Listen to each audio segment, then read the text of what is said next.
da nossa instituição, tá certo?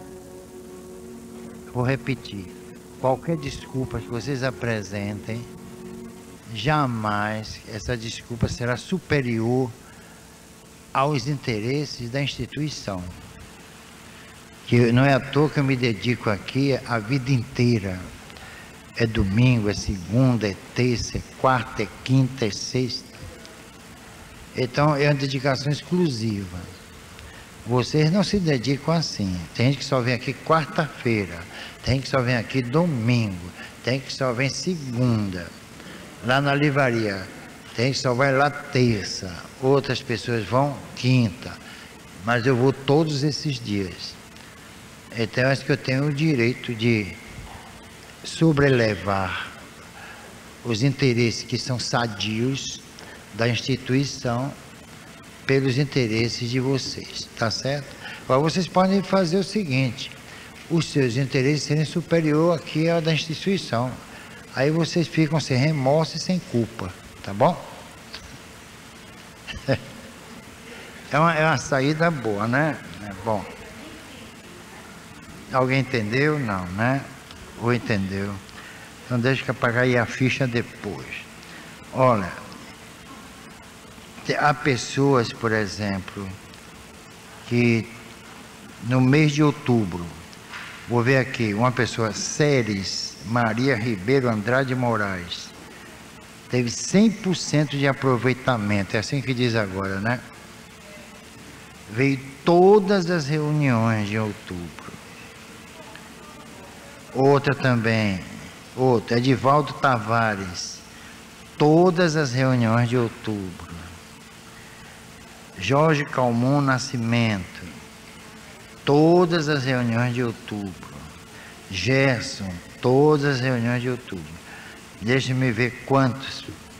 1, 2, está pior possível. 1, 2, 3, 4, 5, 6, 7, 8, 9, 10, 11, 12, 14 pessoas. Não, 14 pessoas vieram todos os dias de outubro, todas as quartas-feiras de outubro. Agora, quem não... Vou pegar um aqui. Adriana só veio 2 dias. 40%. Aqui tudo é controlado, vocês estão pensando aqui, hein? Você, como é seu nome? Fátima. Ah, é Fátima. Fátima. Cadê? Acho que nem aqui tá.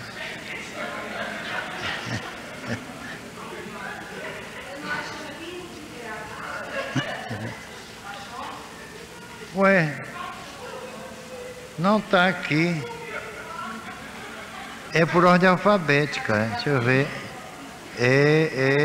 Fernando. Cadê Fátima? Rapaz, tá mesmo, apagaram você aqui do mapa, viu? Falar com Orley.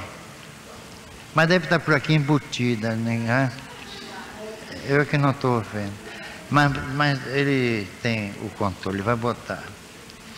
Quer ver uma pessoa aqui, olha, Bárbara, ela veio 60% das reuniões. Deixa eu ver aqui. Gisélia, só veio 40%. Tá vendo? Iracema.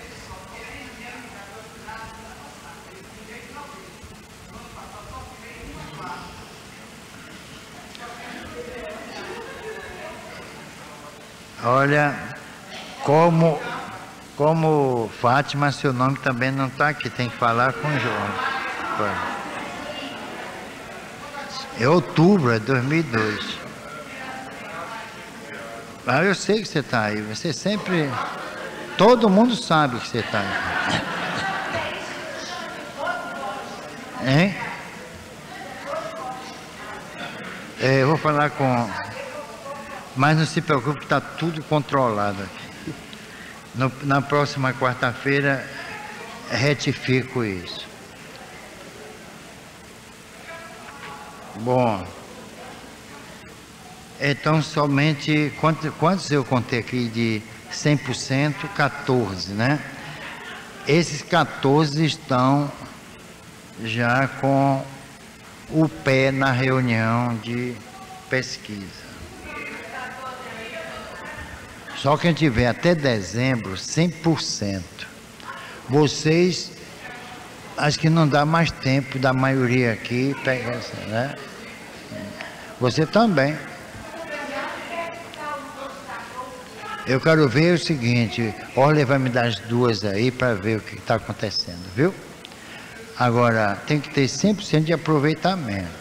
Quer dizer, as quartas-feiras agora de novembro e as quartas de dezembro. Então, quantas são? Porque são 4 quartas, novembro e dezembro, são 8 os 2 meses. Ou é um mês de 5 quartas-feiras?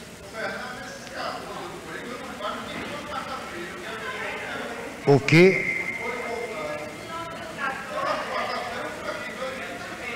Eu não estou ouvindo nada. Estão aqui, sim, está aqui. Cedrais.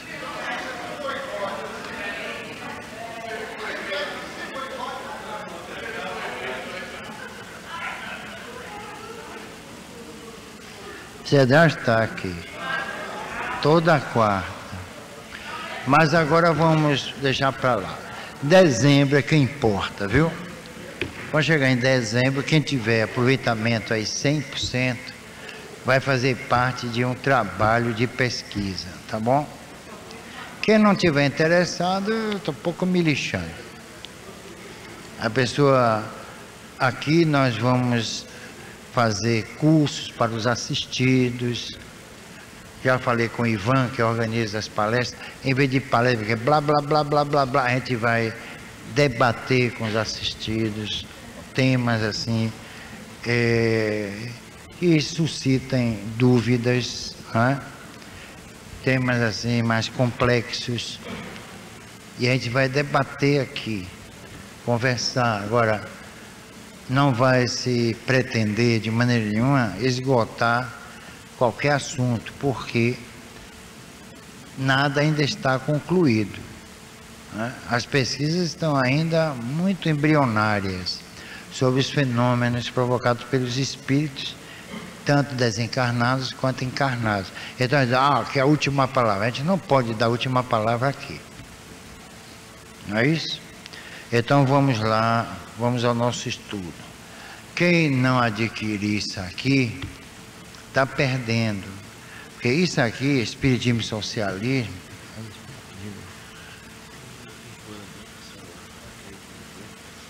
manda abrir, fala que eu mandei, viu? Esse tema aqui, ó, espiritismo e socialismo, foi quando eu organizava a Semana Espírita de Vitória da Conquista. Eu levei uns 3 anos, eu peguei a semana lá no centro, Humberto de Campos, tinha 200 e poucas pessoas. Hoje acho que tem não sei quantas mil. Quando chegou já num número assim de 1000 e tanto, eles tomaram.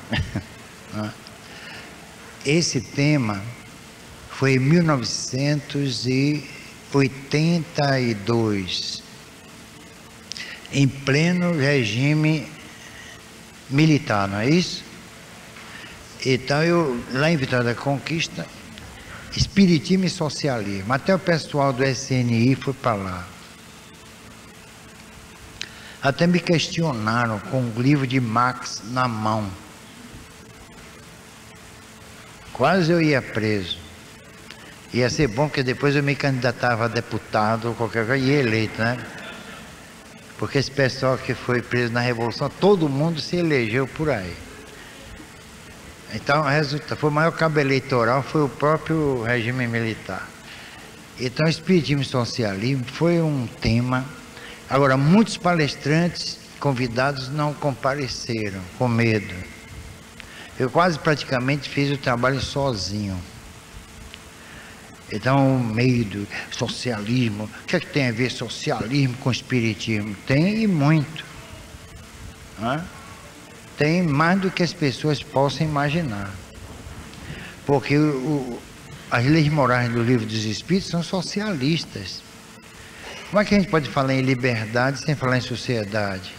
Ou falar em sociedade e deixar de lado as liberdades conquistadas, não é? Ou então as liberdades naturais que não foram instituídas pelo homem, como o direito de viver, o direito de viver dignamente, o direito de não passar fome. Hoje, por sinal, eu vi na televisão o que está acontecendo em 75 municípios daqui da Bahia. Olha, fiquei triste com aquilo. Uma família mesmo com 3 crianças e os pais. Aí a repórter, esse pessoal que faz reportagem, para não dizer burro, é ignorante. Chegou para a menina desse tamanho, quando seu pai não traz nada para você comer, o que é que faz? Ele fez: eu passo fome. O arroz acabou, o feijão acabou há uma semana, o feijão arroz. Aí, quando eu chego, esse pessoal diz assim: nós temos que promover a reforma íntima, o equilíbrio interior, a autoestima. Vá falar em autoestima, equilíbrio interior com esse povo. Eu já vi gente falar o seguinte, que o processo mental, né, você usar a força mental, anula a fome.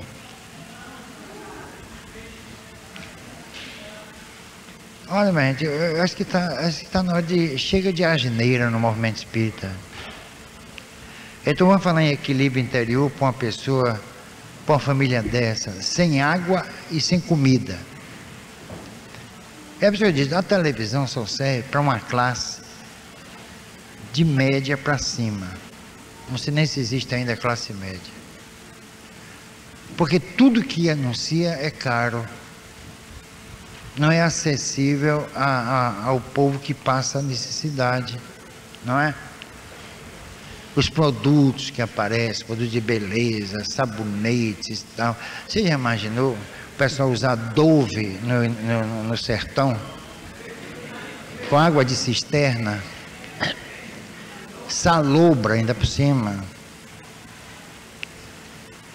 Já imaginou? Shampoo. Esse pessoal usa shampoo, usa sabonete, hidratante. Eu acho que é isso que Lula, em vez de procurar negócio de ticket refeição, é um problema mais estrutural. Vai alimentar a miséria. Porque o estômago cheio não vai impedir daquele povo passar necessidade. Não tem um rádio, não tem uma televisão, dorme no chão. Será que vai resolver também? Vamos dar casa a eles? Vamos dar cama, roupa de cama? Será que eles vão ter uma vida digna? Enche a barriguinha e a casa caindo aos pedaços? Eu acho que o problema mais estrutural, vocês não acham? É da distribuição da renda, concentrada na mão de poucos. Aí quando eu falo assim: Bernardo, uma vez, você é comunista? Não, eu estou dizendo o que eu estou vendo. Não é isso que está acontecendo? Eu estou inventando alguma coisa aqui? Aí eu fico, é por isso que eu não fui ao Congresso. Fazer o que lá?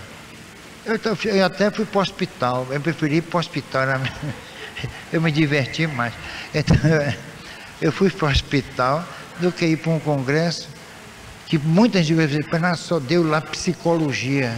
O que é que tem psicologia a ver com espiritismo? A psicologia, ela nega o espírito. Psique para os psicólogos não significa alma, não. Significa mente. Agora, ninguém sabe o que é mente. E mente quem diz que sabe. Né?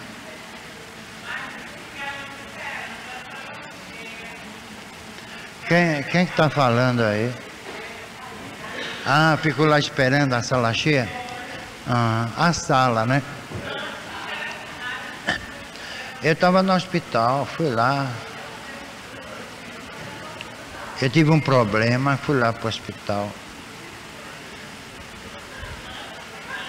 Eu avisei, eu mandei avisar. Agora, se não tomaram providências, eu não sei. Mas não me interessa esse negócio, não.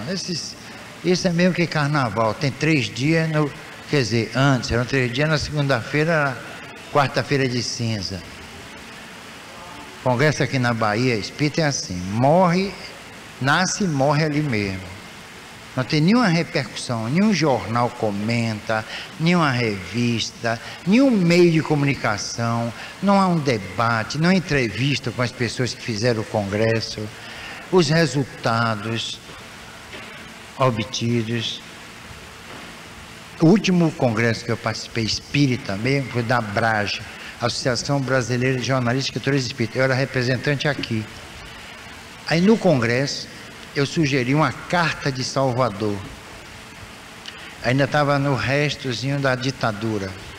Foi um Deus nos acuda, me cercaram, Bernardo, tire isso, pelo amor de Deus. A carta de Salvador mostrando que a incompetência dos poderes públicos e da corrupção diante da miséria, da fome, da discriminação, né? do tráfico de influência, dos privilégios. Aí me cercaram, pelo amor de Deus. O que é que eu posso fazer? Então um congressozinho que nasce e morre ali dentro, não é? Eu não tenho recurso para fazer um congresso no centro de convenções. Se tivesse, a coisa ia ser diferente, bem diferente. É melhor ocupar espaço na televisão, debatendo o espiritismo, mas debatendo espiritismo mesmo, não é oba-oba. Porque aí, em vez de 1.000 pessoas, a gente vai pegar 200.000, 300.000, talvez até muito mais. E aí mostrava que o espiritismo é uma doutrina séria e não está ultrapassada em seu nascedouro, né? Mas vamos lá ao nosso trabalho. Quem adquiriu, não deixa o vizinho ficar olhando, não.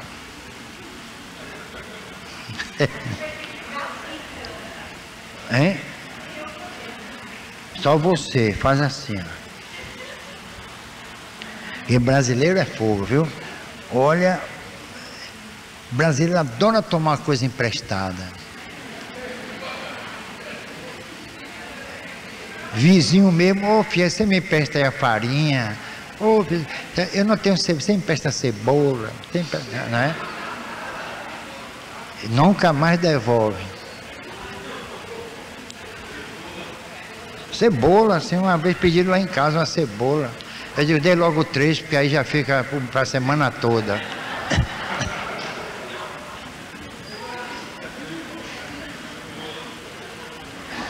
Espiritismo e Socialismo. Este é o título de autoria de Leon Denis, recentemente lançado pela editora Clarim de Matão, São Paulo, com tradução de Wallace Leal Rodrigues e prefácio de Freitas Nobre. Freitas Nobre era deputado federal, fundou o jornal A Folha Espírita. Ele gostava muito de mim.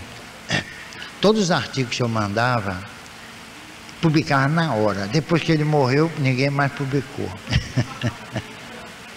Quer dizer, aí eu verifiquei que o pessoal estava suportando a mim e a ele, né? Então eu mandava para lá. Senão foi um grande parlamentar. Excelente. Lendo o opúsculo, identificamos aqui e ali algo do pensamento kardeciano. E não poderia ser diferente, afinal de contas, Leon Denis foi um dos mais lídimos seguidores do mestre leonês, cabendo-lhe pelo talento e pela envergadura moral de estender os princípios fundamentais da codificação adequando-os, quando possível, às realidades morais e sociais de seu tempo. E o antigo aprendiz da Casa da Moeda de Bordeaux vivenciara duas distintas e convulsionárias épocas, atravessando os umbrais de um novo século, em que predominavam as lutas de classes e, sobretudo, pelo poder, que culminariam em conflitos de devastadoras proporções. Fora testemunho das tramas políticas e sociais que marcaram o alvorecer de nova e perturbadora era. Assistir à derrocada das castas privilegiadas e à ascensão de governos ideologicamente assentados em legítimas aspirações populares, porém desvirtuadas, com o passar do tempo, pela desmedida ambição de revolucionários violentos que pretendem fundar a ordem social no sangue e sob ruínas. Todavia, as conclusões de Leon Denis não se aplicariam apenas à sua época.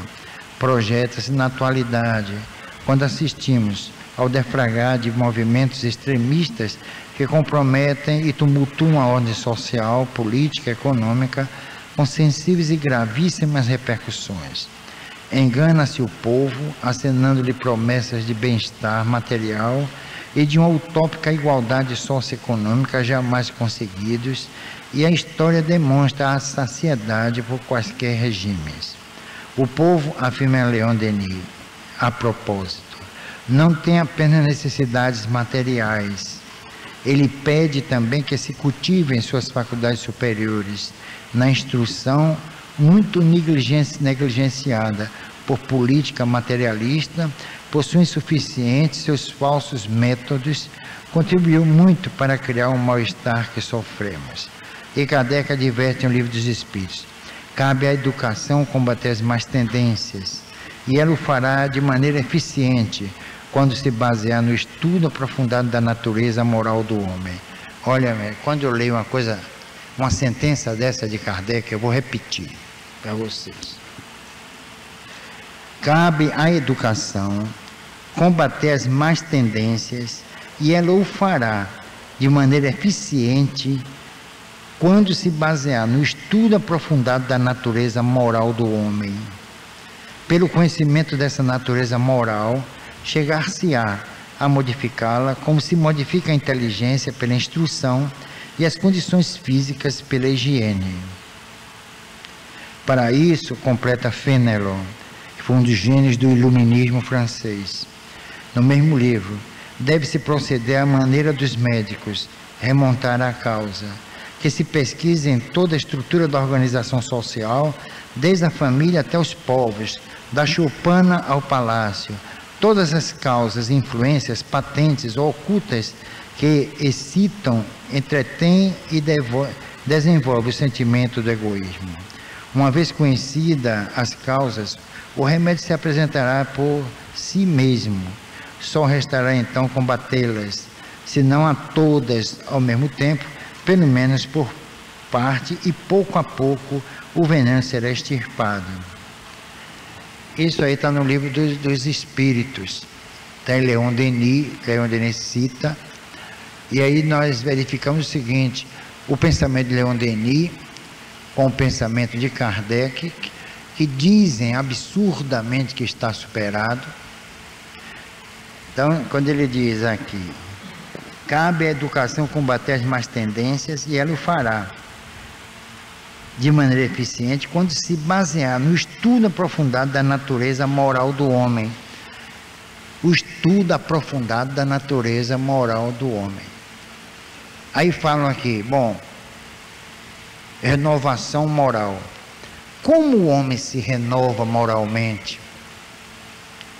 Ele tem que renovar primeiro os valores sociais. Porque não é, o homem não é o produto do meio, pelo menos para mim. O meio sim, que é produto do homem. E quando Leon Denis, Kardec e Fénelon falam aqui do processo moral, falam como seres eternos, e não como seres que nasceram para morrer e nunca mais retornam à vida social. Então, se eles desencarnam?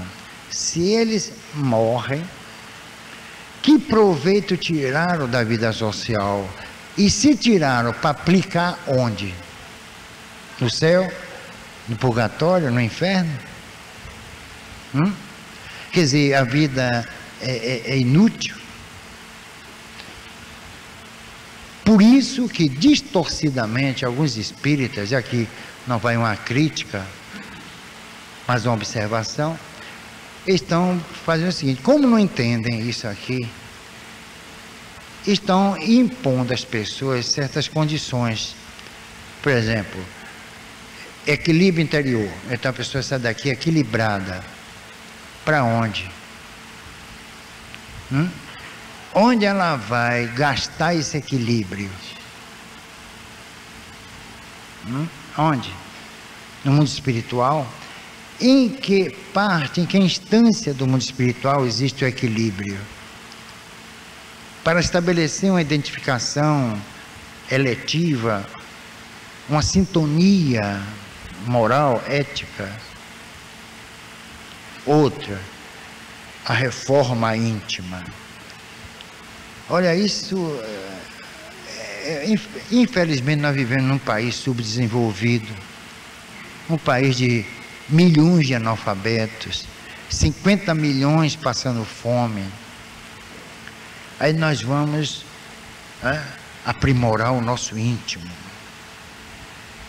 Mas como deve se fazer isso? Nós somos espíritas privilegiados. Por ser espíritas somos privilegiados. Aqueles milhões de nordestinos e milhões de pessoas, milhares de pessoas que moram nos centros urbanos, vão para onde? Chama esse aí que está dormindo aqui no lugar de dormir. Quer dormir, vai para casa. Lá tem uma cama confortável, boa, você vai e dorme, viu? Está perdendo seu tempo, rapaz? Se você não quer ouvir e não está interessado, eu sou assim, viu? Eu sou grosso mesmo. Pode ir, viu? Porque quem não estiver interessado aí, ó, pode ir também.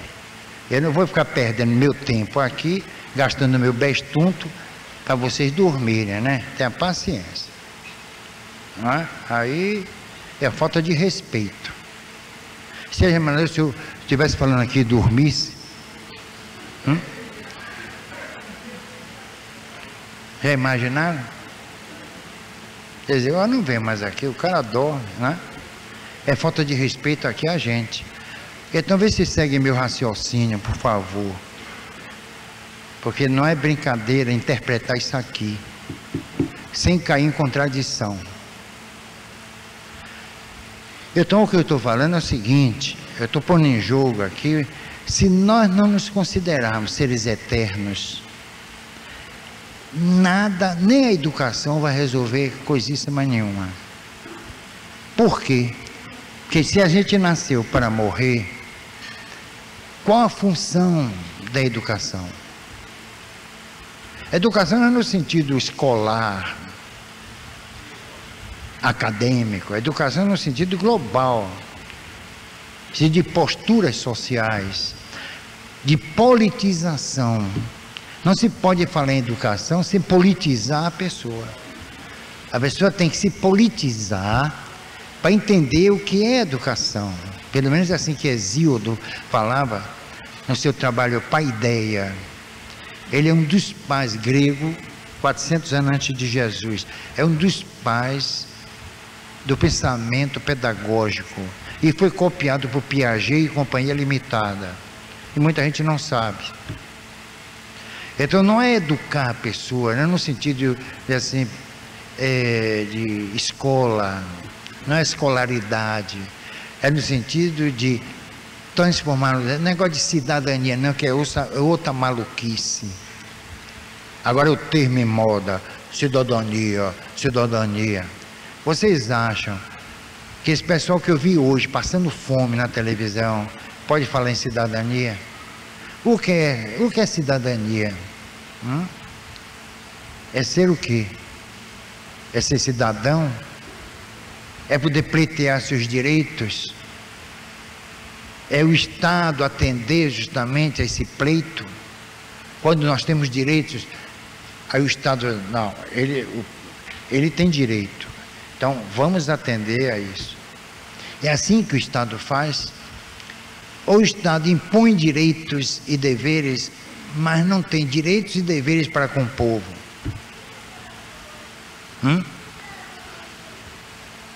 Os impostos, nós pagamos impostos. Então nós damos ao Estado dinheiro. Para quê? Para que retornem benefícios. Benefícios de ordem eminentemente social. Isso acontece. Nós temos boas escolas, nós temos serviço público adequado, nós temos serviço de saúde. Entrou um novo governo aí. Eu achei muito bom, mas eu não sei se ele vai resolver os graves problemas brasileiros, que há muitas implicações, há raízes bem profundas, que não podem ser retiradas ou insepultas de uma hora para outra. Então eu achei muito primário dessa equipe do governo criar um negócio do Vale Refeição, comida para os pobres. Os pobres não estão precisando só de comida, não, estão precisando de dignidade. Quer dizer, o governo, porque as religiões fizeram com que esses princípios fossem alijados, fossem marginalizados, como se eles, na realidade, tomassem assim um aspecto de fantasia, de irrealidade. Agora Jesus, repare uma coisa interessante, que eu já disse aqui, mas é bom frisar. Jesus, para sustentar o caráter ético da sua doutrina, que não tem nada a ver com religião, nada a ver com religião. Quando Jesus fala da moral humana, ele é universal. Ele fala do egoísmo, ele fala da insensatez, ele fala da luxúria, ele fala das injustiças, fala de tudo isso. Vocês peguem as parábolas e vocês vão ver lá. Então Jesus é socialista por excelência. Ele não fundou religião nenhuma. Inventaram a religião em torno de Jesus, como inventaram a religião em torno de Kardec. Eu fui dizer em Petrolina que o espiritismo não era religião, muita gente saiu da sala. Porque querem, pela natureza mística, atávica dos brasileiros, querem que o espiritismo se transforme numa religião, para a pessoa encontrar lá o consolo. Meu irmão morreu, minha mãe morreu, eu quero um consolo. Aqui não se consola, aqui se esclarece. E a pessoa esclarecida se consola. Não é isso? A gente pode sentir assim falta do ente querido, mas se a gente for sensato, dizer assim, bom, ele está vivo, eu vou lamentar o quê? Quando a pessoa morre, choro, grito, desespero, não é isso? Por quê? Que a ideia da morte é a pior possível. É como se fosse um castigo. É como se a pessoa estivesse sendo penalizada por Deus. Quando é um fato natural e nós fomos educados, olha, é um problema também sociológico, nós fomos educados não a pensar, mas a ter certeza que com a morte tudo se acaba. Não é assim? Então os espíritas que viriam estar, em vez de estar discutindo reforma íntima e coisas parecidas, psicologia profunda, o povo não entende nada, quanto mais de psicologia profunda. A pessoa não entende coisa nenhuma, não sabe nada. Quanto mais psicologia profunda, em vez de estar pegando essas bobagens, por que não faz um trabalho, aproveitando que hoje está no poder, uma esquerda de centro? Eu nunca vi esquerda de centro, eu vi isso na televisão, ou é centro ou é esquerda, não é? Tem a direita, o centro e a esquerda, não é? Mas um socialismo meio corrompido, porque está corrompido, aproveitar, vamos fazer um encontro sobre a situação política, social do Brasil. Aí a televisão ia para lá, aí os jornais iam para lá. Por que não foram para esse congresso aí? Por que não foram para lá? Por que não entrevistaram? Por que não chamaram para debater sobre o tema? Porque são temas difusos, sem nenhuma base sociológica, política, como recomenda Kardec e Leon Denis, como recomenda Manuel S. Porteiro com seu espiritismo dialético, como recomenda Gustavo Gelei. Então esses grandes pensadores espíritas deviam ser chamados, aqueles que já estudaram, pesquisaram as obras deles, vamos discutir. Está na hora dos espíritas discutir a política no Brasil. Por quê? Porque vocês, isso eu digo sempre, vocês não vão crescer aqui dentro. Tirem o cavalo da chuva, nem dentro de congresso, nem seminário. É aí dentro, é aí fora. É aí, no tumulto social. Se vocês não estiverem preparados para enfrentar a injustiça, a miséria, a fome de nossos compatriotas, de brasileiros, se vocês não tiverem coragem de enfrentar a corrupção, ou preparados para enfrentar a corrupção, a falta de justiça, de amor, mas não é um amor em termos de sentimento, é amor no sentido pátrio, como falava Rui Barbosa, o amor pela pátria, o amor pela justiça, o amor pelo direito. Então nós não vamos, como espíritos, crescer.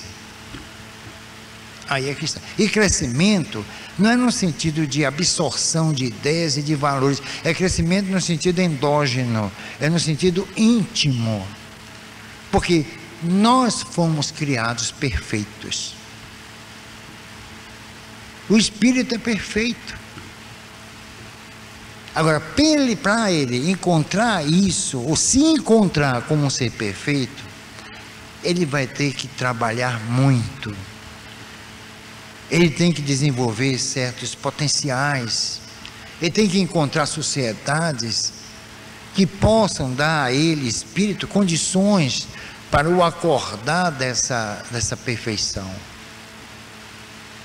E onde nós vamos encontrar sociedades capazes de procederem a esse processo? No Brasil? Aqui na Bahia? Então, quando eu vejo um congresso desse, é inócuo, é inocente até. E não é nem inocente útil, é inútil. Porque não leva a lugar nenhum. Em 2003, vocês me aguardam. Em março, eu vou fazer um congressozinho, um lugar bem, né, sobre, vou repetir isso aqui, vou botar espiritismo e socialismo, eu digo socialismo à luz do espiritismo. E nós vamos debater lá a situação do Brasil. Afinal de contas, falar em cidadania não é apenas o cidadão, aquele que sofre os problemas sociais ali na pele, mas aquele que está precisando, almejando, aspirando uma sociedade justa. Mas não é sociedade justa no sentido financeiro, econômico, mas no sentido também espiritual. Lá no Congresso há pastores, padres e espíritas, não há? Está assim, de pastores. Mas quando eles se reúnem, lá na Comissão de Justiça da Câmara, por exemplo, e de que eu participei lá uma vez, na feitura do Código de Direito do Trabalho, que esconderam esse código e até hoje ninguém fala. Nós elaboramos, sob a supervisão do professor Vitor Russomano, uma das maiores inteligências do Brasil, coisa fantástica. Eu participei da feitura do Código de Direito do Trabalho. Eu participei. Coloquei lá coisas sobre o trabalho da mulher, do menor. Muita coisa copiaram daqueles que lá estavam. Eu estava representando 17 sindicatos patronais aqui. Até o sindicato não gostava da minha participação, porque eu parecia que eu era mais sindicato de empregado do que de empregador. Pois bem, onde está esse código? Ninguém nunca ouviu falar, foi em 1973. Eu fui lá 3 vezes em Brasília por causa disso, fazer esse trabalho. Aí quando eu cheguei no plenário da Câmara não, da Comissão de Justiça, aí um advogado de Santa Catarina até tomou a palavra e disse, falando da Rerum Novarum, é de 1893, que a Rerum Novarum falou pela primeira vez em organização social, trabalhista, e não sei o que lá, e fez elogio dele, aí por ordem eu pedi a palavra. E estava com o Livro dos Espíritos debaixo do braço. Está lá nos anais. Está lá. Está registrado. Aí eu disse, olha, primeiro, aí aquela de praxe, né? Não quero de maneira nenhuma rebater o que o meu nobre colega, não sei o que lá, aquele lereado todo, né? Aquele palavreado todo. Mas eu disse, não foi a Rerum Novarum do Papa Leão XIII, foi Louis Blanc, em 1832, antes de Proudhon e antes de Marx. Aliás, ele foi plagiado por Marx e Engels, Louis Blanc, foi um dos maiores socialistas do mundo, e pouca gente conhece. Aí eu disse, o pensamento de Louis Blanc não se consubstancia no Manifesto Comunista de 1848, que foi lançado em Londres. Mas no Livro dos Espíritos de 1857, aí abri e li um trecho da Lei de Igualdade, Lei de Sociedade e Lei do Trabalho. Então aqui está um dos precursores, Allan Kardec, Léon Denisard e Hippolyte Léon Rivail. Aqui, ó. Ele é que foi o precursor, foi um dos precursores do direito do trabalho, aqui, Lei do Trabalho. Aí vocês vão ver aqui, aí eu dei de presente ao presidente da comissão, que era o doutor Vitor Russomano. Depois ele veio e me abraçou e disse uma coisa que me surpreendeu, eu já conheço esse livro. Então eu tive a coragem de chegar lá, e está nos anais desse encontro, não sei se perderam, e dizer que Kardec foi um dos pioneiros no campo do direito do trabalho. E a época de Kardec, de 1832 até quase a virada do século, até na Belle Époque, se falava em trabalho do menor, se falava em trabalho da mulher, se falava em insalubridade, né, jornada de trabalho, tudo isso já se falava. O direito francês já falava em tudo isso, e Kardec põe no livro dos Espíritos, em Lei de Sociedade, Lei de Igualdade e a Lei do Trabalho, né, e a chamada Lei Natural, ele consubstancia ali tudo em si, claro que em síntese, todas as grandes conquistas do indivíduo, do cidadão, principalmente do cidadão francês, em torno da justiça do trabalho. Ele foi um dos precursores. Então dizer que um homem desse está ultrapassado é porque não estuda. Quando a gente pega a Lei do Trabalho e vê qual a finalidade do trabalho, é para apenas nossa manutenção, é para a sobrevivência material, ou tem um outro aspecto, em nível até espiritual? O trabalho o que é que faz? Ele incentiva, ele desperta, ele acorda no ser certas potencialidades em nível de criação ou criatividade, né? Em nível de aprimoramento intelectual, em nível de politização, conhecimento não só das leis, mas de todo o processo social, histórico, que vem desde os gregos até a nossa época, desde a polis até a nossa época. E é um dinamismo fantástico.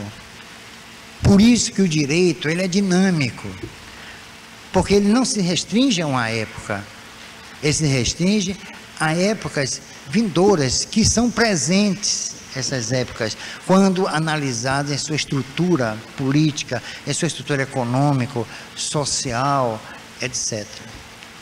Então esse Leon Denis, também baseado em Kardec e nos grandes, né, ideólogos do socialismo, especialmente na França, porque a França é o fulcro, não foi a Rússia, nem mesmo a própria Inglaterra, foi a França, foi em Paris, onde se desenvolveram as mais lúcidas, as mais brilhantes ideias sobre o socialismo.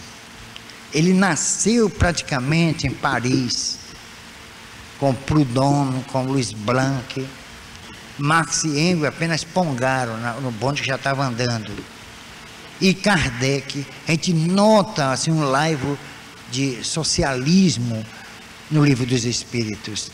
Ele fala muito em igualdade, mas não é igualdade apenas em nível social, é igualdade também em nível político, com a sua repercussão natural no espírito. Então essa igualdade, como falava Rui Barbosa, e aqui é um trabalho sobre Rui, oração ao Brasil, é a igualdade em que todos possam ter tudo, mesmo nas desigualdades, que venham a satisfazer e que atendam, sobretudo, à sua dignidade. O que não acontece aqui no nosso país. Aqui já houve movimentos comunistas, socialistas, mas resultaram em nada. Por quê? Porque querem abruptamente, não é abruptamente não, abruptamente, transformar uma situação histórica de uma hora para outra. Então o trabalho tem que ser estrutural. Esses 4 anos aí que esse governo, e Luiz Inácio Lula da Silva, não vão dar esses 4 anos para quase nada. Porque o problema, como eu disse, é estrutural. Porque a corrupção já é uma instituição nacional. Como erradicá-la? Todos os setores da vida pública, todos estão corrompidos. Eu não estou dizendo até, estou generalizando, porque é verdade. E tem uma coisa, o político costuma fazer na vida pública o que faz na privada. Quer dizer, na vida privada.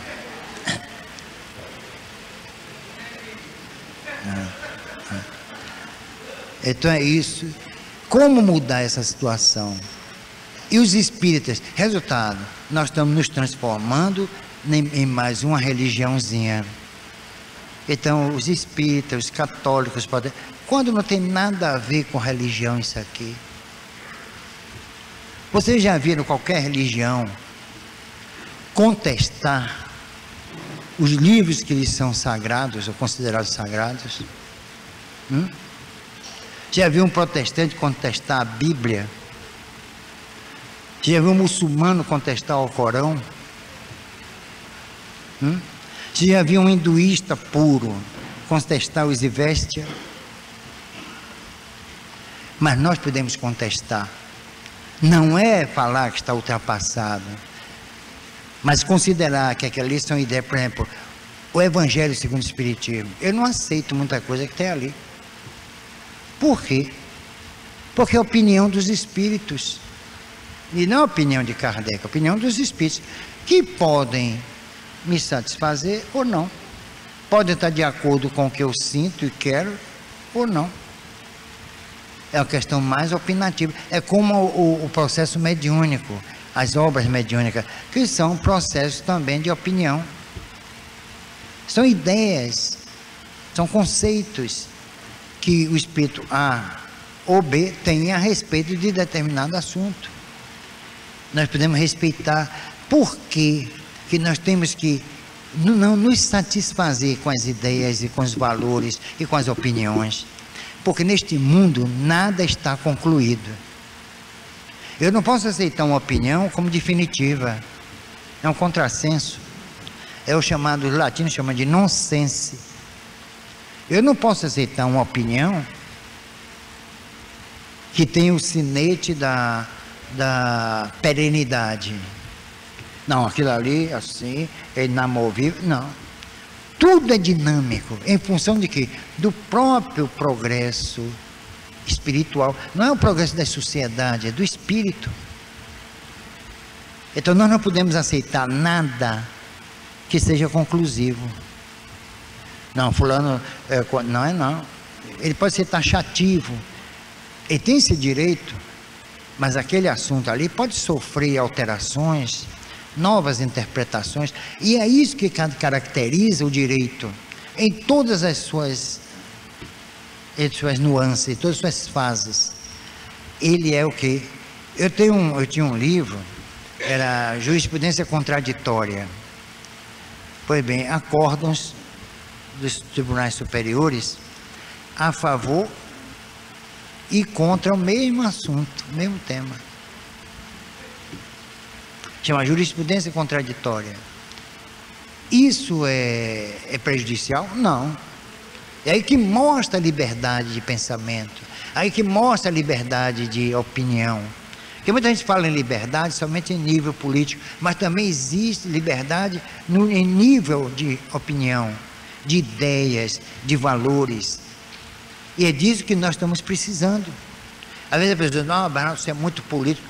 Claro, o espírita tem que ser político, porque ele vai tentar construir uma sociedade que seja mais justa, não só para os seus contemporâneos, mas para a próxima geração de que ele pode fazer parte. Então nós estamos aqui investindo para o nosso futuro, se pensarmos que somos seres eternos e que somos sujeitos à reencarnação. Aí a questão, assim, política dos princípios da imortalidade e da reencarnação. Que adianta eu ser imortal? Para viver uma vez só? Para nascer e morrer? E qual é a vantagem da imortalidade?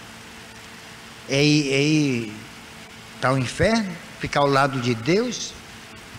Então nós precisaríamos, nós espíritos, reformular certos conceitos, mas com debate, debatendo. No ano de 2003 vocês vão ver, nós vamos debater com psicólogo, com médicos de várias áreas, nós vamos trabalhar isso, porque já chega. Olha, tem assentos aqui, que o palestrante, antes de dar a sua palestra, algum tempo antes, tem que ser aprovado por um grupo de psicólogos aqui em Salvador. O que é que tem a ver psicologia com espiritismo? Eu nunca vi. Jung foi espírita, ele foi médium. Freud foi espírita, também foi médium. Jung chegou até a psicografar um livro inteirinho. Participou de reuniões de desobsessão e participou de reuniões de materialização em Munique, com o Dr. Albert Scherenk-Knotz, um barão, um pesquisador. Os espíritos se materializaram diante dele. Ele comandava os espíritos através do pensamento. Ele pedia, os espíritos executavam. Então ele participou dessas reuniões, depois negou tudo. Onde está o espírito em sua psicologia analítica? Não existe. Então é uma pessoa que não tem muita credibilidade, pelo menos em meio à minha opinião, porque ele omitiu isso. Ele não teve coragem de dizer: olha, participei de reunião de materialização, verifiquei que realmente a imortalidade é um fato. Mas isso quando agora, esse pensamento anti-espírita está dentro dos centros. Eu não posso admitir uma coisa dessa. Olha esse celular aí, desliga esse celular. Tem aí um aviso, desliga o celular. Cadê o celular? Está na bolsa aí? Ah, está escrito aí. Tem alguém aqui analfabeto? Não, né? Que às vezes tem analfabeto, mas sabe falar, né? Pois bem, então, minha gente, nós temos espiritismo, para mim é uma coisa muito séria e é minha vida. As pessoas às vezes não gostam de minhas ideias, de meus conceitos, das minhas posturas, mas eu sou assim, eu não vou mudar. E não sou retrógrado, nem também sou radical. Eu acho que o espiritismo não foi bem aceito na sociedade brasileira. Eu acho que o espiritismo não está sabendo, os espíritas, o que se diz espírita, estão sabendo conduzi-lo. E estão metendo os pés pelas mãos. Aí você vê holística, neurolinguística, renovação interior, orientalismo. Isso tudo é progresso. Então nós precisamos estudar. E vocês aqui, se quiserem, vão estudar e saber direitinho o que é realmente espiritismo. Não é uma doutrina qualquer. Se fosse uma doutrina medíocre, eu não estaria aqui. Se fosse uma religião, também não. Então nós estamos aqui para estudar. Agora eu vou ler um trechozinho para encerrar da oração ao Brasil, que é interessante.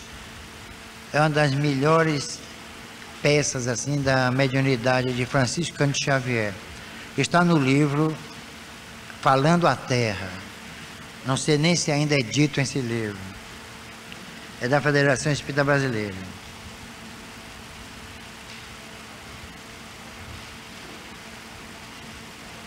Eu vou começar com a sua vida, todos a conhecem. Foi o literato, político, incomparável, jurista, o filólogo. Aliás, nos 90 anos do Jornal à Tarde, eu não sei nem que dia vai ser, tem até um trabalho nosso lá sobre Rui Filósofo. Vai ter um trabalho nosso lá. A sua vida todos a conhecem. Foi o literato, político, incomparável, jurista, filólogo, que canalizou todo o seu potente intelecto e seus sentimentos em prol de um Brasil forte e soberano. Então ele diz: Espírito, por ti partilhei o governo, usei a autoridade, preservei a ordem, louvei o patriotismo, encarei a democracia e confundi-me com o povo, vivendo-lhe as expectativas e aspirações. Este trecho da mensagem, que titula estas mal traçadas linhas, é profundamente significativo. Reflete o acendrado amor do grande tribuno à pátria, que, segundo as próprias palavras, o adotou por filho afortunado, quando lhe bateu as portas acolhedoras. A oração ao Brasil, a nosso ver, é uma das mais profundas e eloquentes páginas jamais ditada por espíritos do naipe de Rui Barbosa. Em verdade, ele faz sucinta análise de sua atuação neste país sob a égide, sem dúvida, de superiores desígnios. A ele devemos muito, nós brasileiros, deste conturbado século, pelo que legou não apenas ao nosso patrimônio cultural, mas sobretudo por possibilitar fossem forjadas e consolidadas as mais lídimas expressões jurídicas e sociais. E por tudo isso lutou, com a extraordinária força de seu talento e da sua eloquência, com aquela humildade que só possuir os espíritos de escola, refratário às homenagens de que o homem comum tanto gosta. Nunca me honrei com aplausos e louros que os não mereci, disse ele. Em outros trechos da mensagem, Rui revela-se com aquela coragem que caracterizou ante o arbítrio e a prepotência. Tomei assento nas lides da palavra e da pena, nos tribunais e nas praças, nos jornais e nos comícios, quase sempre sozinho, na guerra sem quartel daqueles que não conhecem o conselho dos generais, nem o apoio das baionetas. Então, esse é o Rui Barbosa póstumo. Ele veio através de Francisco Cândido Xavier e disse aqui, ó, que não conhece o conselho dos generais, nem o apoio das baionetas. Então, esse o Rui Barbosa que nós deveríamos conhecer. Eu fiz o jornal à tarde, vai sair no suplemento literário dos 90 anos da tarde, sobre Rui filósofo. Por sinal, o editor ficou assim admirado, porque ninguém tinha ainda escrito sobre Rui na sua performance filosófica. E eu procurei pesquisar e vi que realmente era o filósofo. Não, a filosofia, na sua conceituação, não deve ser tomada apenas sob um aspecto assim, ideológico, mas científico. Existe uma filosofia científica e que nós precisaríamos evidenciar também à luz da doutrina espírita. Por que a filosofia está ligada ao quê? Os poetas diziam assim de uma forma muito doce, né? A filosofia é a busca amorosa da sabedoria. Mas acontece que eu não estou buscando a sabedoria, porque nós somos a sabedoria. Nós temos não de buscar, mas de transmitir sabedoria. Essa sabedoria que vem sendo acumulada através desses milhões de anos em que vivemos, em que existimos. Nós precisamos, sem vaidade, aquela vaidade tola dos tolos, nós precisamos demonstrar esse conhecimento. Demonstrar de uma forma eloquente, verdadeira, sem pieguismos, sem disfarçatez. Então, nós espíritos, nós temos que evidenciar a nossa condição de seres eternos, antes de mais nada, que não se pode admitir um espírita que não tenha antes, como pressuposto verdadeiro e profundo, não tenha admitido a sua imortalidade. Porque ser espírita não é só conhecer o espiritismo, não é só tentar se conhecer intimamente, não é só isso, é se saber um ser eterno e responsável, sobretudo responsável diante dos atos que pratica, dentro do que preconiza a lei de causa e efeito. E a nossa doutrina é a única que prega esta lei, nenhuma outra. Existe o processo de salvação nas outras religiões, você apronta, você peca e você é salvo. Aqui é diferente. Não é que o espiritismo seja assim, é que a vida é assim, mesmo que não existisse o espiritismo. Todos os atos praticados pelo homem geram repercussões, as quais ele deve assumir a responsabilidade. É isso que o espiritismo, é o grande handicap do espiritismo. É o único que prega isso. Não adianta a pessoa tentar se renovar intimamente, se ele ainda tem compromissos a resgatar com a lei de Deus que está em sua consciência. Ninguém pode se livrar dessa responsabilidade. Jesus disse uma coisa muito interessante e que se casa perfeitamente com o que eu estou dizendo: ninguém sairá daqui até que pague o último ceitil. O último ceitil de que fala Jesus é o compromisso moral que todos nós assumimos quando praticamos qualquer tipo de ato, bom ou não, justo ou injusto.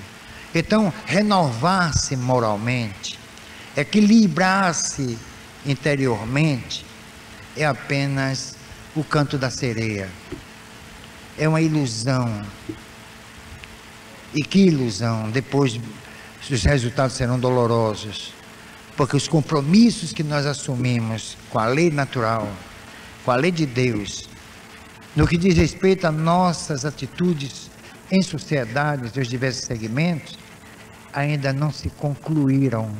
Esses compromissos se inscreve a lei de Deus. E quanto nós não nos tornarmos quites com a lei que está em nossa consciência, e não em qualquer livro, que a lei de Deus não pode se abrigar em livro escrito pelo homem, enquanto nós não estivermos quites com ela, nós vamos ter que responder, às vezes até dolorosamente, pelo que nós fazemos, ou pelo que fizermos.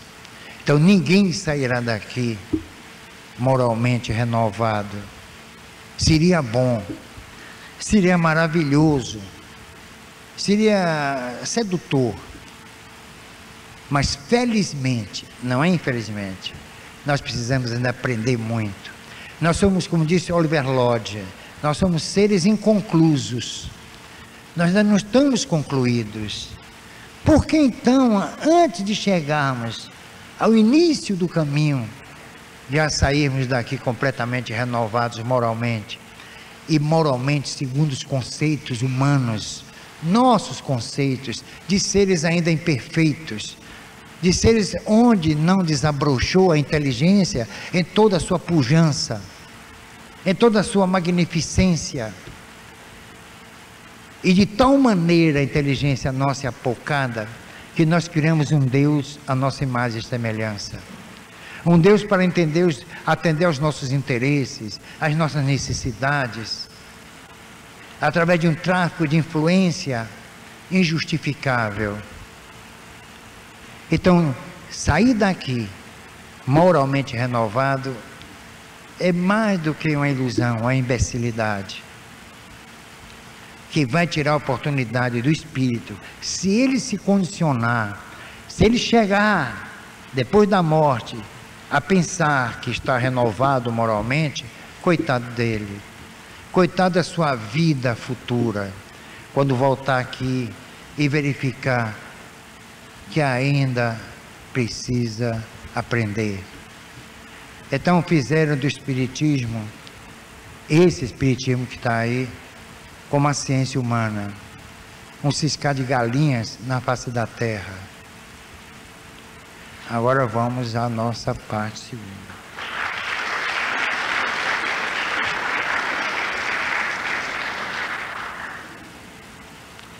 De paz para todos que aqui se encontram. Vibremos pelas pessoas que estão nos hospitais, as pessoas que estão sofrendo e muito, e sem saber por quê. É isso que angustia. Uma certa feita no hospital, uma senhora sofrendo muito, um câncer devastador, ela me perguntou, mas por quê? Por que eu estou sofrendo tanto?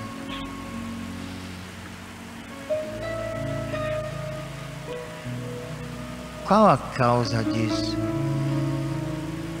E ainda disse mais, qual a finalidade desse sofrimento? Em que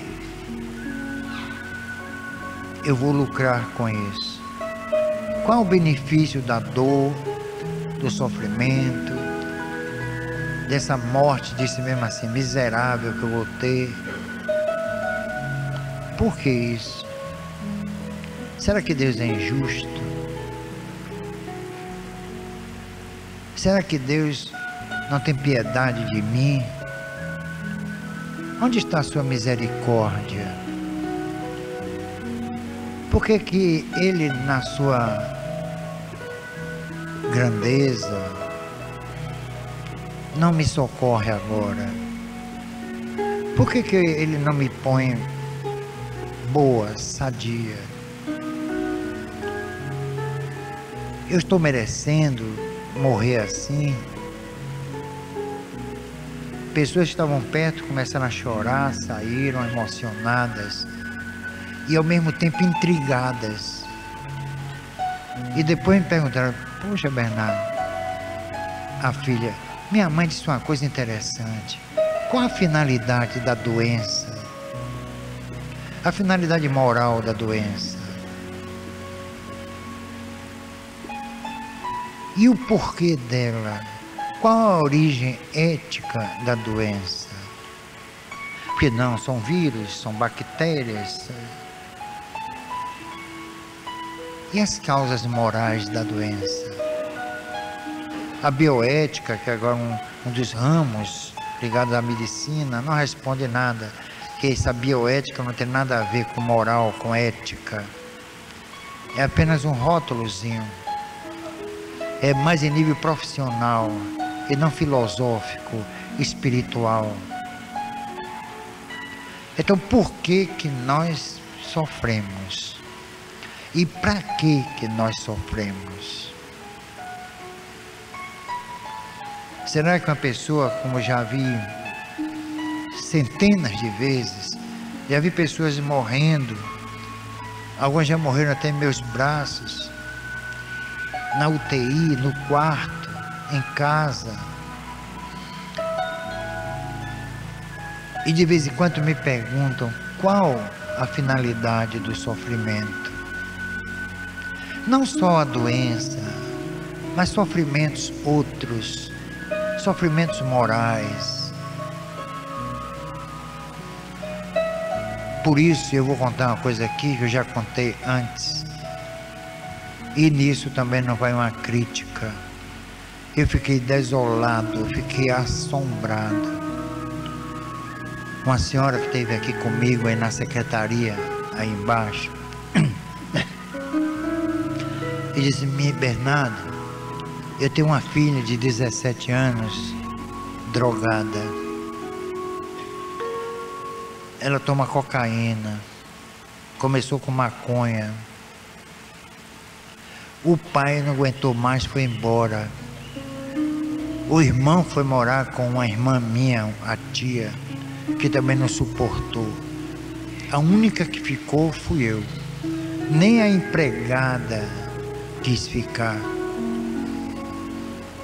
De vez em quando eu apanho, e me mostrou as marcas. Aí me indicaram uma casa espírita. Eu fui lá com a esperança de receber algum esclarecimento, algum apoio, nem que fosse uma palavra de ânimo. Aí quando eu cheguei lá, muita gente. Aí apareceu o palestrante, uma pessoa simpática, e começou a falar. De repente as pessoas começaram a rir. Riam, como dizia antigamente, a bandeiras despregadas. Mas riam mesmo. E eu calada. De que eu iria rir? Rir de quê? Tendo uma filha viciada em drogas dentro de casa, me esperando para não ter um novo ciclo de briga, de espancamento, porque eu a pus no mundo e não vou deixá-la sozinha. Já me sugeriram internar, mas eu tenho que suportá-la, porque eu sinto que é não o dever de mãe, mas de companheira, de espírito para espírito. Eu aí me levantei, vendo aquela multidão sorrindo, alegre, felizes. Aí perguntei alto e bom som: vocês não estão sofrendo, não? Vocês não têm nenhum problema em casa esperando vocês? Vocês têm algum filho, alguém da família drogado, alcoólatra, doente. E aí fizeram assim, pss, pss. Eu fui embora. E disse para mim, eu não posso admitir que pessoas como eu, que sofremos, uma filha linda, inteligente, escravizada às drogas, ir para um centro espírita para ficar rindo à gargalhada, enquanto minha filha está sofrendo e eu estou sofrendo. Eu não fiz nenhum comentário. Eu acho que o que ela estava falando, por si só, já se explicava. Mas eu posso dizer aqui para vocês, uma casa espírita é um lugar de seriedade. Aqui é o estuário de sofrimentos, dúvidas, dores, desilusões. Não é que nós alimentemos aqui a angústia, o sofrimento das pessoas, mas muitas estão aqui em busca de um esclarecimento, de uma palavra de orientação. Aqui é uma espécie de luz no fim do túnel. Muitas coisas se explicam e deveriam se explicar dentro de uma casa espírita. Não é apenas para fazer com que a pessoa se conforme e admita o sofrimento como uma coisa inevitável, mas admitir, aí sim, que existe toda uma trama, às vezes oculta a maioria das pessoas, mas que tem seu lastro, sua base na lei de Deus. E não é a lei que promove o sofrimento, não é a lei que dimensiona o sofrimento, que estabelece limites ou não. É o próprio indivíduo. Jesus disse a cada um segundo as suas obras, mas disse também: a ninguém será dado um fardo maior do que suas próprias forças. O que nós procuramos fazer nesta casa, e muitas outras casas também o fazem, é esclarecer, é estudar a doutrina, é entender, pelo menos em parte, o porquê da vida. Como Leon Denis, que tem um livro com esse título, trata muito bem do problema. Ou então aquele outro também de Leon Denis, o problema do ser, do destino e da dor. E nós também nos atrevemos a escrever um livro, A Dor, a Luta e o Recomeço. Então há momentos em que as pessoas precisam de apoio, mas aquele apoio que tem como fundamento o esclarecimento, uma palavra de lógica, de bom senso, como nós fazemos com aquelas pessoas que tiveram seus entes queridos desencarnados, às vezes desencarnações consideradas prematuras. E o que é que nós podemos dizer a uma pessoa dessa? Olha, você se conforme, a morte é inevitável. Não. Em primeiro lugar, nós temos que informar, mesmo que a pessoa aceite ou não aceite, o seu parente, o seu ente querido continua vivo, continua existindo. Eu, em um ano, desencarnaram meu pai, minha irmã minha mãe e meu irmão. 4. Um atrás do outro. E as pessoas vinham e me davam pêsames. E as pessoas vinham e ficavam tristes, lamentando. Eu nem fiquei triste, nem lamentei. Porque estavam precisando de mim. Eles estavam precisando de paz, de harmonia. Não de gargalhadas, não de alegrias, mas de seriedade, de amor. E foi isso que eu fiz. Quando eu estava diante do esquife de meu pai, olhando para ele, um grande intelectual, homem que não acreditou muito nas coisas, nem mesmo em Deus, mas era um homem nobre e justo. Eu vi assim os parentes dizerem entre dentes: olha o que o Espiritismo fez com Bernardo, nem uma lágrima, que coisa horrível. Para que chorar? Por que tem que derramar lágrimas? Porque meu pai partiu, minha mãe partiu, meus irmãos partiram. Para onde eles foram? Para a dimensão espiritual, vivendo, existindo, preservando seus caracteres morais e intelectuais. Eu os perdi de vista, mas de vez em quando a vista os encontra.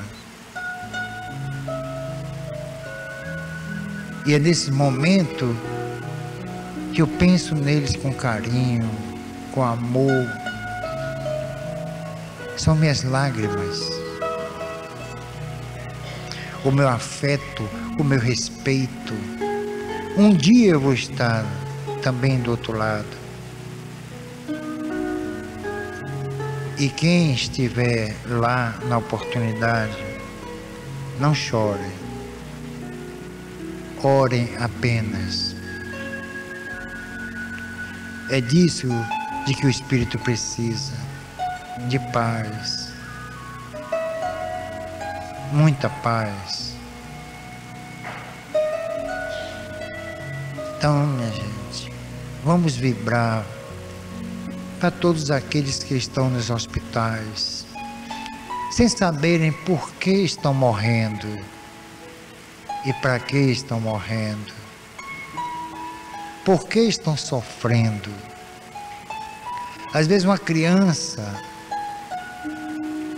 de meses de nascida, às vezes de dias de nascida, uma criança de 7, 8, 9, 10 anos, sofrendo, desencarnando, à vista dos pais, inconformados, às vezes também revoltados. Há um caso no meu livro sobre isso, sem que ninguém chegue para dar algum esclarecimento, alguma luz, nada. A blasfêmia, Deus é injusto, porque logo meu filho ou minha filha, será que eu mereço isso?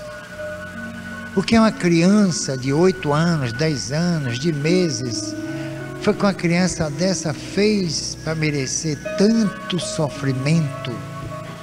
Isso é uma estupidez, eu já ouvi isso em hospitais. Que Deus é esse? Esse Deus é injusto. A criança nem teve tempo de errar nesta vida.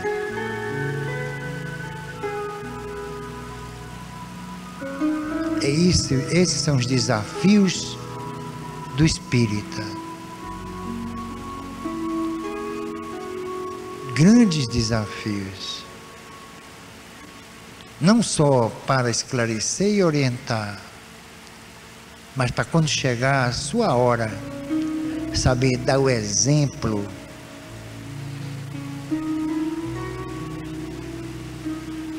que esses exemplos vão consubstanciar as palavras que um dia ele, espírita, proferiu, tentando esclarecer os outros.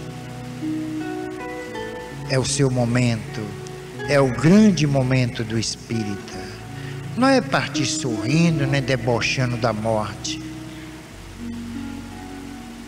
mas partir sereno e respeitando a morte, porque ela cumpre um desígnio, e que desígnio fantástico de nos levar à eternidade.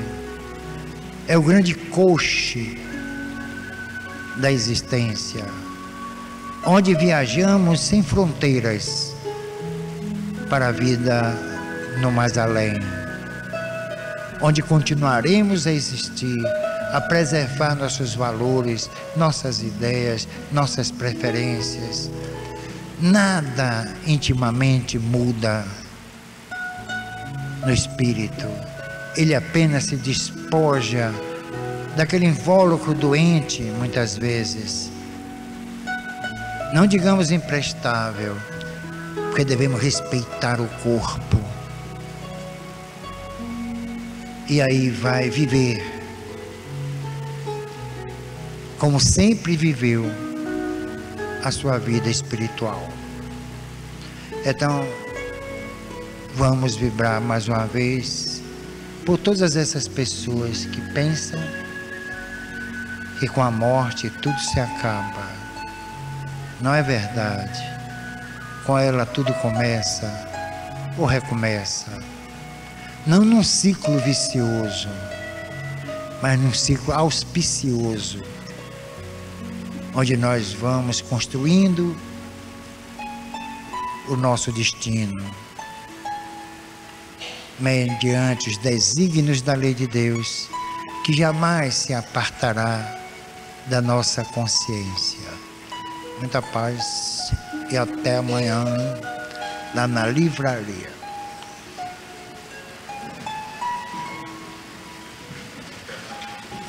Mon Dieu, mon Dieu, mon Dieu. O mal dentro, e veja só, dentro daqueles conceitos, daquela concepção de maldade que nós concebemos, porque a maldade fere, porque nós temos sentimentos, ela encontra eco em nós mesmos, porque nós também somos tão maldosos quanto os autores da maldade contra nós. Por isso que há receptividade. Mas se alguém praticar algo contra mim, por exemplo, minha reputação, que é tão discutida por aí, eu soube, a boca pequena aqui para nós, que ninguém saiba, que me boicotaram no Congresso, devia ser luso-brasileiro, mas Portugal-Brasil, né? Deixa eu falar, por causa da minha situação moral. Vejam só, que julgamento. Não julgueis para não ser julgados. Eu acho que Jesus disse isso, que na medida em que nós julgamos, nós seremos julgados. Isso acaba até com essa história da dívida, de Deus perdoar. Então, se alguém me comete algo contra mim, vejam só, prestem bem atenção, minha gente, para depois não saírem daqui falando que eu arrasei com Jesus, que eu acabei com nada disso. Pelo amor de Deus, chega. Eu participei de um congresso aqui, que metade da sala saiu, tinha umas 100 e poucas pessoas, metade foi embora.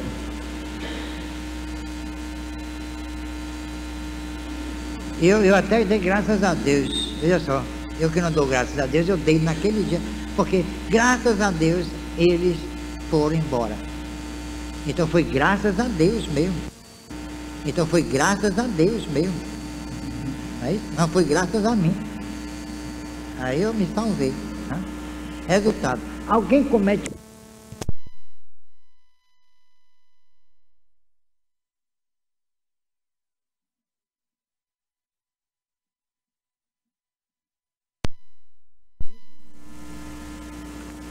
Não é assim que mandam, que ensinam? Perdoe. Aí eu perdoo. Mas existe a lei de Deus e ela foi ferida.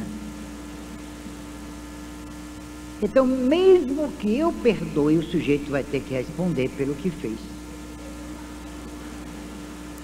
É uma espécie de ação pública.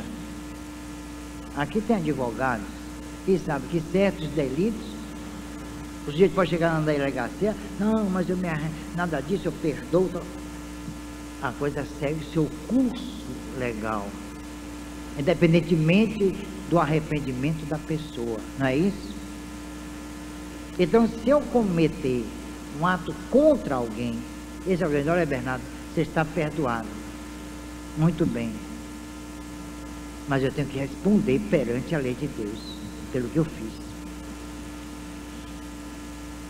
É isso que o Espiritismo ensina.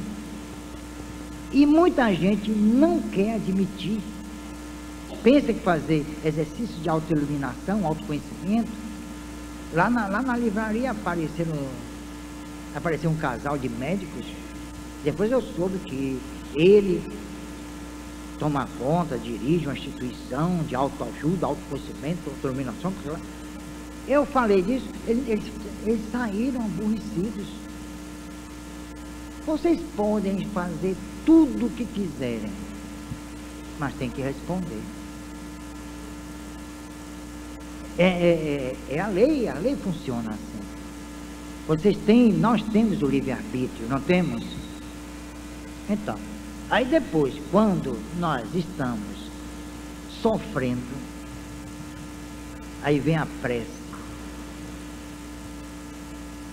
E aí a pessoa recebe aquelas luzes benditas que vêm do astral superior.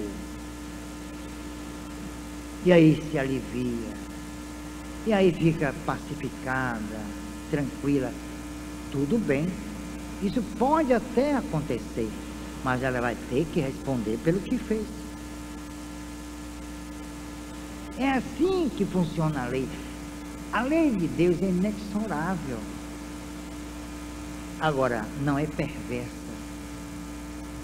Por quê? Porque ela não estabelece a intensidade, vamos chamar, da pena. Quem estabelece? Nós mesmos.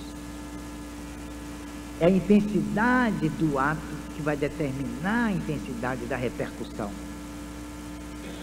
Então não foi Deus que determinou isso. Ele nos deu essa faculdade.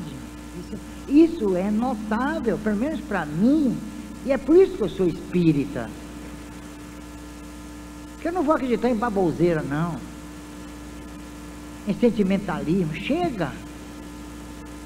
A gente tem que pôr a razão não à frente do coração. Isso é expressão poética, é frase de efeito. Mas tentar conciliar a razão com os sentimentos e agir de uma forma coerente. Admitir um Deus superior, claro, inteligência suprema, um Deus justo. E a justiça de Deus se realiza por força de nossos próprios atos. Isso não é notável? E qual é o instrumento maior da justiça de Deus? Você lembra que Jesus disse: aqueles que têm fome e sede de justiça serão satisfeitos. Ele está falando de quê? De reencarnação. Então, a justiça divina é justa, muito justa, justíssima, porque dá oportunidade ao indivíduo da reabilitação. Então não é o perdão que vai resolver, não é o arrependimento que vai solucionar o problema, é a reparação do erro, que pode se realizar sobre vários aspectos, às vezes não identificados. Aí é que está. É uma coisa, para mim, é um negócio fantástico, notável mesmo. E tudo feito com perfeição. A ninguém será dado um fardo maior do que seus próprios erros. Parafraseando Jesus. Então nós sofremos em função dos erros que cometemos. E onde está a vontade de Deus que se inscreve na oração? Que seja feita a vossa vontade. É a vontade dele que é feita ou a nossa vontade? É a nossa vontade que aciona a lei divina. Então seja feita a nossa vontade. E aí é que vem o sofrimento, a dor, as desilusões. Por quê? Porque as pessoas, principalmente no Ocidente, foram educadas em nível de religião, assim, você apronta, você faz, acontece, e chega lá em determinado tempo e encontra a salvação. Há quem diga até que Jesus salva. Aceite Jesus e você estará salvo. Veja, mas isso é maluquice. Não sei quem me disse que viu no para-brisa de um carro assim: eu me lavei no sangue de Jesus. Virou vampirismo, meu Deus. Não sei quem foi que me disse hoje isso, mas foi Júlio. Quer dizer, já Paulo de Tarso já disse que o sangue de Jesus tem poder. Está lá em Gálatas, que é uma das epístolas dele. Sangue de Jesus tem poder. Qual é o poder que tem o sangue de Jesus, minha gente? É como dizer assim, o sacrifício de Jesus tem poder. Jesus se sacrificou, muito bem. Mas aquele sacrifício não resolveu o problema moral da humanidade. Resolveu? De jeito e qualidade, como dizem, né, os nordestinos, né? Por quê? Em 2000 anos está todo mundo pedindo perdão. Até hoje eu vi na televisão o presidente da CNBB pedindo perdão. Porque mataram os índios, porque fizeram isso, fizeram aquilo, invadiram o Yucatán, o México, e dizimaram os astecas, incluindo a grande biblioteca de Montezuma, que seria uma das mais importantes relíquias da humanidade. E isso todo mundo, ninguém sabe. Isso ninguém comenta, não aparece em Fantástico. Que o Fantástico não faz, ou aquele programa de sexta-feira, Globo Repórter, um retrospecto histórico da atuação da igreja, para justificar o perdão do Papa. Vamos saber, senhores telespectadores, por que o Papa perdoou, ou pediu perdão pelas cruzadas? O que fizeram os cruzados? Aqui no Brasil não deram certo. Porque já houve cruzado no Brasil. E ninguém pediu perdão, ainda tem mais essa. Não é? Foi o que os cruzados fizeram. Arrasaram, pintaram horrores.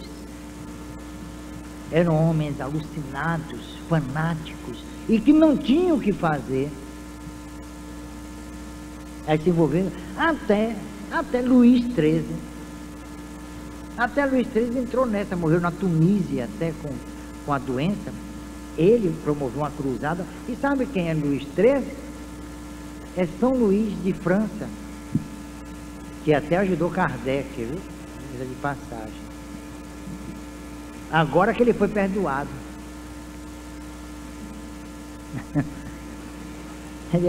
Agora que ele foi perdoado. Luís XIII foi entusiasta assim, do Santo Sepulcro. Veja, Santo Sepulcro, nunca existiu o Santo Sepulcro, minha gente. O corpo de Jesus, ninguém sabe o destino dele, ninguém. Rastrearam tudo, já pesquisaram, já fizeram de tudo que vocês possam imaginar em termos de pesquisa e não acharam nenhum rastro, vestígio do sepultamento do corpo de Jesus.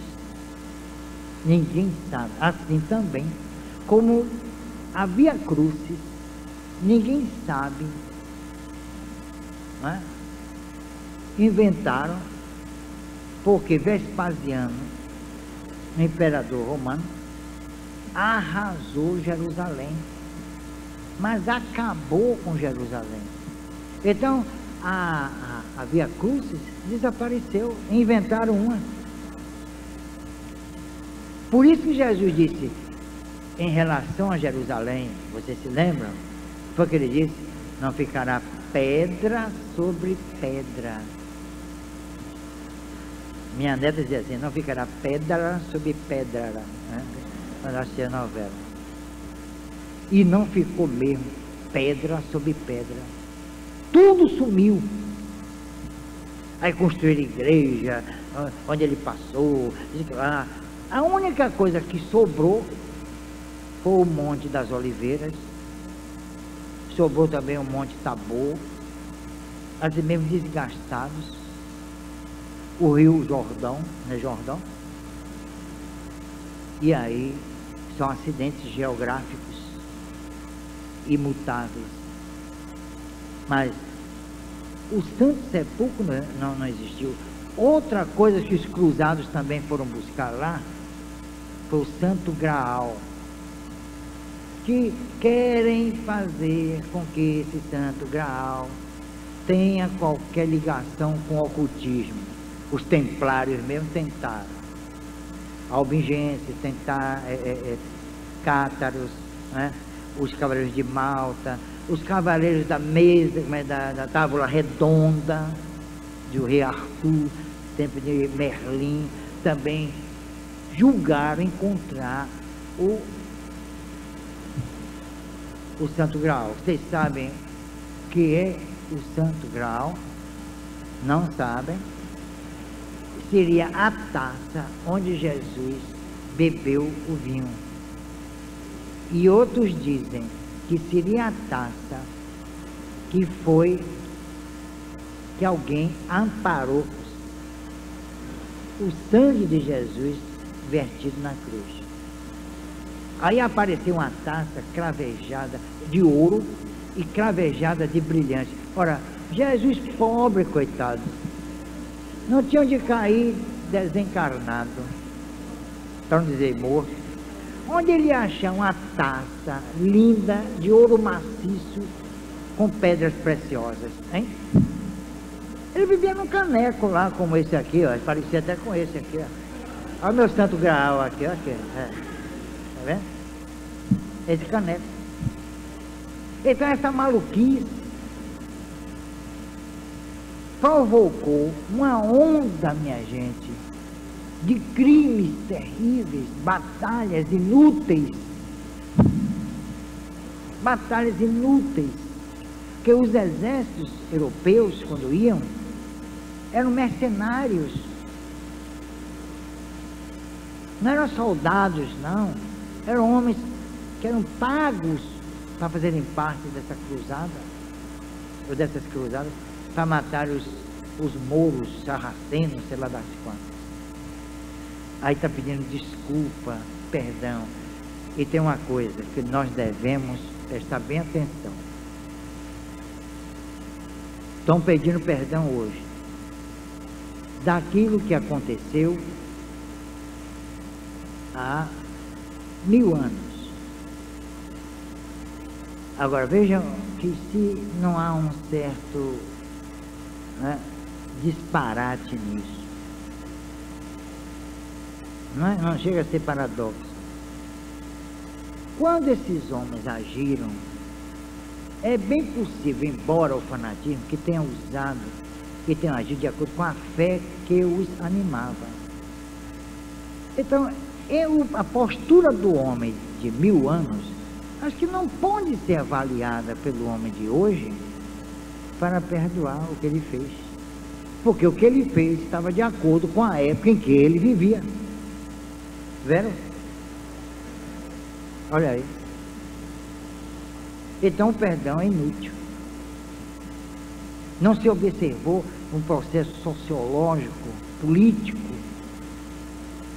institucional, ético, porque era realmente, fazia parte do contexto social da Europa, religioso, político, fazia parte, né? O governante A, o B ou C, organizar uma cruzada para salvar os lugares sagrados, as relíquias. Então a gente não pode nem julgar, nem perdoar. É como nós. O que nós estamos fazendo nesta época, daqui a 1000 anos, ninguém vai poder perdoar a gente, não. Porque nós fizemos de acordo com a época. E cada época tem seus costumes, tem seus valores, tem suas tradições, tem seus valores, seus conceitos éticos, políticos, jurídicos. Não é isso? Ainda há esse aspecto a ser considerado. Então, a prece, o perdão, tem sua eficácia para quem tem fé. Quer dizer, poxa, parece que o Bernardo está fazendo de tudo que disse antes. Não é isso. A prece ainda é necessária para determinados indivíduos. Certas pessoas que têm, alimentam aquela fé, que a gente pode chamar de raciocinada ou não. Então ela está agindo conforme os seus sentimentos. Ela não pode agir além daquilo, mas nós não. Nós que sabemos que existe uma lei de causa e efeito, e essa lei é inamovível, nós temos que parar, e a nossa oração será, ou deveria ser diferente. Continuemos a orar, minha gente. Mas que tal essa oração? É de parar um pouquinho, silêncio, põe uma música suave, e aí vamos orar assim. E pelo menos é o que eu faço. Eu digo, minha oração é essa: meu Deus, eu que tenho o livre-arbítrio,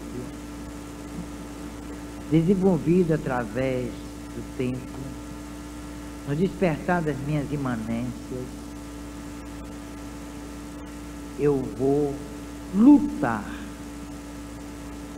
para dosar esse livre-arbítrio, limitar esse livre-arbítrio, mesmo que eles estejam limitados pelas leis coercitivas, as leis penais, as leis civis, os costumes, as tradições. Mas pessoalmente eu vou tentar limitar, diminuir o meu raio de ação. Eu vou tentar não me prejudicar e nem prejudicar o próximo. Diante da intriga, eu silencio. Eu não dou ouvidos à intriga. Eu não dou ouvidos à maledicência. É essa a oração. Eu não alimento as paixões, nem a dos homens, também das pessoas que estão perto de mim, nem as minhas próprias paixões, porque eu as possuo. E nós só podemos limitar o que temos. E verdadeiramente temos. E aí a oração continua nos seguintes termos, para concluir. Eu vou me esforçar, eu vou lutar para não odiar as pessoas, para não sentir raiva, rancor, nem desejo de vingança, quando alguém ataca minha honra, a minha reputação, a minha honestidade. É a oração que eu chamo de oração impossível.